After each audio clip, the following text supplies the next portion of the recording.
We have to take back the world, to free it from Mother, and let it be born again.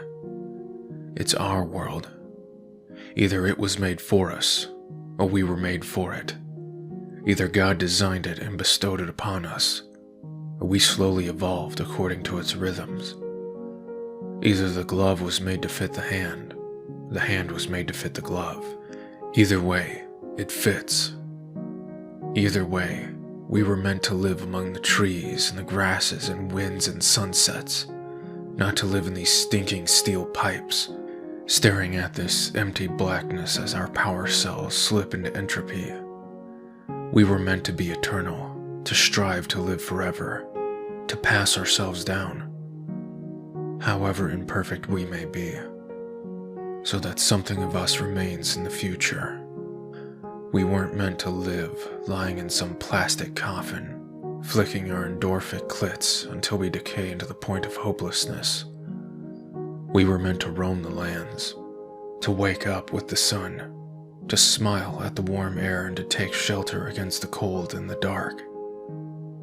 We weren't meant to live in this eerie half-light, where there is no true sun and no true setting of the sun, no real cold and no real warmth.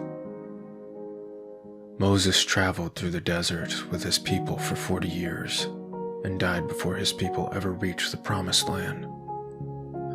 Some would ascribe this to be the cruelty of God, but you must understand, in this incident God showed in his great and wondrous mercy. He showed that a man's acts can live beyond himself, that a man is not here to fulfill his own whims but the higher call of history, which stretches far beyond a single man's life. We must commit ourselves that should it take 1,000 generations to see again the earth's sweet sun, we will not give up. For we do not seek reward for ourselves, but we seek to simply become part of the long and unknowable flow of righteousness, mere atoms in the water in the stream of the sweet river Jordan, not rewarded in this life, but rewarded in our connection to what is beyond this life, not some fantastical promised afterlife, but the real course of history.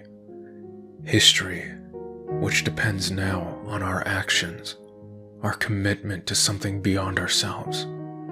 Men who do not understand history destroy themselves, become vaporous whiffs of selfishness. I would hope that we would live beyond this, that we would become part of the flow.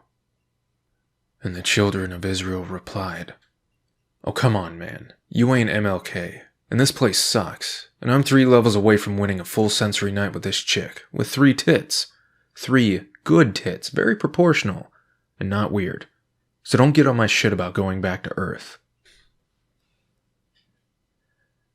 I am an old man, the oldest on this starship, so you have some notion that there is wisdom in me.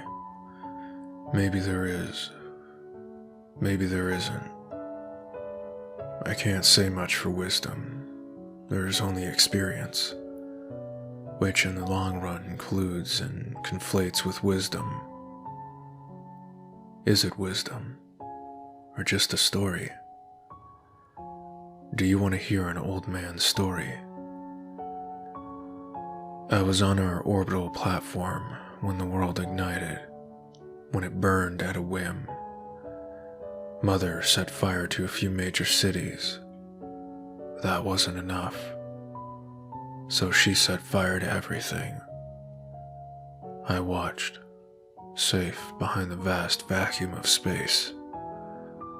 I watched as city after city bloomed and faded, silent embers in what was to become an eternal night.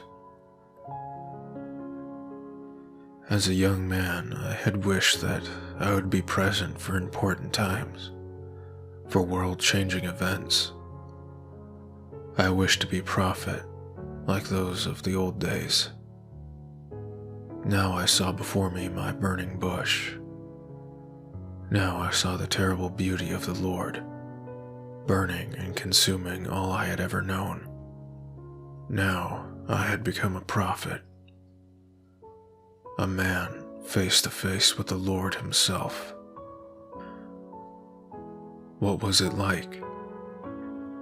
It was beautiful, truly beautiful, beyond man's conception.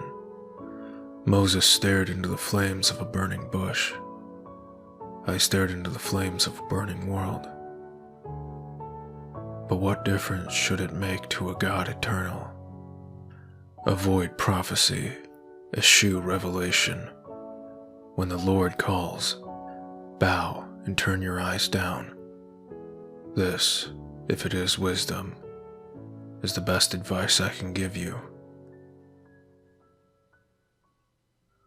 I have to admit, with no small amount of shame, that I've always been perversely titillated by the Nazis' depravities. That's why I wrote the Treblinka segment in the rather lurid style that I did. When I look at the old pictures of the Nazis in their nicely pressed uniforms, I can feel the austere pride with which they wore them. I can feel the almost sexual withholding of human compassion that accompanied their crimes against their fellow human beings. To button up your nice crisp jacket and step out into the campgrounds, to strip other people of all their clothing and then strip them of their lives. This must have been a thrill. One of the deepest and sickest and darkest thrills a human can experience. People have been slaughtered by the millions in various atrocities throughout history, but the Nazis brought a certain orderliness to it, a pristine hypocrisy which has not been matched before or since. The fusty cravats of American slaveholders, the drab tunics of Chinese and Russian communists, the sweaty overalls of the Khmer rogue. None of them can incite that sick and awful delight that the SS uniforms incite. The ancient Jew, as the Nazis saw him, with his stories of shepherds and wine, with his beard and his curled sidelocks, with his insistence on the value of God and history, with his lawyers' offices and jewelry shops, must have seemed the perfect target for destruction. For the Jew was both more modern and more ancient than the Nazi, in the West at least. He lived in the cities and earned money through what he now calls the knowledge economy, but he practiced a faith far older than all others, save perhaps Hinduism. For a set of sociopaths bent on creating an entirely new past and a new future, the Jew, through entirely no fault of his own, was an ideal vessel for their hatred. With their runes and their silly firelit ceremonies and all of Himmler's invented lore, the Nazis made their claim to ancientness. But compared to the Jews, it must have looked rather amateurish. And wasn't this at the root of anti-Semitism throughout the ages? As centuries passed, Christianity was able to assume the prestigious mantle of ancientness. But to know there was something still more ancient, something which rejected their claims to majesty, it must have rankled. And so the centuries of killing. The Nazis wanted to own the past and the future. They wanted to bend both of them to the throbbing will of the Führer and his obedient Volk. But the past cannot be owned if it is still alive. To build a pristine new future, the past must be destroyed and made remote.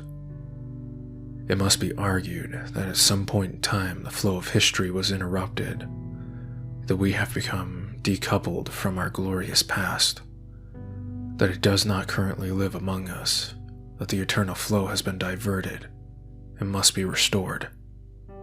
Though I hope it doesn't need to be said, I feel I should make it clear that I reject anti-Semitism in all forms. Anti-Semitism is perhaps the ultimate conspiracy theory, and though it may surprise you, but I don't much care for conspiracy theories. The world is far too chaotic and complex for one small set of people to exert much control over it. Anti-Semitism is nonsense. As I understand the AA philosophy, the root of all human suffering is in attempting to control what we cannot control.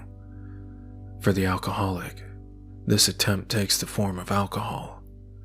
We try to control our feelings. For others, it may take another form. Regardless of the means, a person who attempted to control everything will suffer grievously under their delusion of control. Conspiracy theories are just this same delusion turned on its head. Instead of assuming that I can control everything, I assume some shadowy person or set of people can.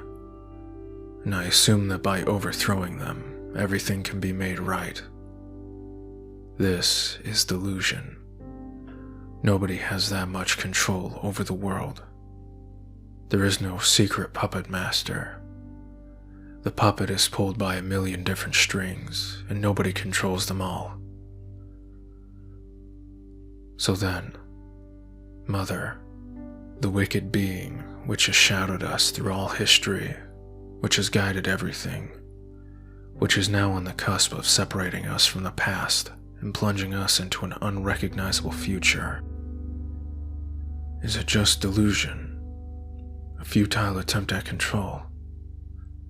Or is it just the ravings of a sad and misogynist man with mommy issues?